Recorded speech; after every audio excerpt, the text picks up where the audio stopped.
Observers see the decision by Secretary of State Antony Blinken to start his latest regional Middle East tour with visits to Turkey's foreign minister and with President Recep Tayyip Erdogan as symbolically meaningful. Analysts say Erdogan's backing of Hamas initially had Washington largely sidelining Ankara in efforts to resolve the Israel-Hamas war. But Blinken's visit indicates Turkey could have a role to play. There might be a need for Turkish diplomacy and Turkish leverage in convincing Hamas to work with the Palestinian Authority in providing policing and counter-terrorism or even a sort of a basic governance structure for Gaza. And I think there Turkey will have a role. The other issue is, of course, I think the administration has realized that keeping Turkey out is not moderating Erdogan's tone. Washington and Ankara also share concerns about the possible contagion of the war in the Middle East.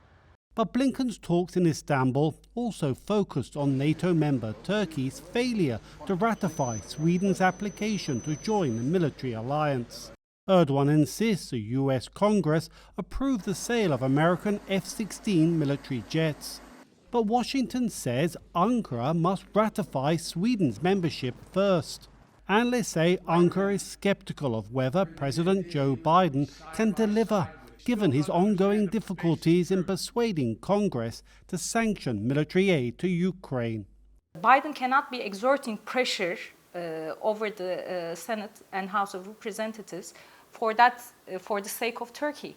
I mean, he couldn't do it in case of Ukraine. He's struggling with that. So how can he do it on behalf of Turkey, which doesn't deliver anything, and on top of it supports Hamas? Observers say Blinken likely warned Erdogan that the longer the impasse continues, the more antagonism will grow towards Turkey in the US Congress. The ratification of Sweden's NATO membership bid gives Ankara important diplomatic leverage, not only with Washington, but also with the European Union.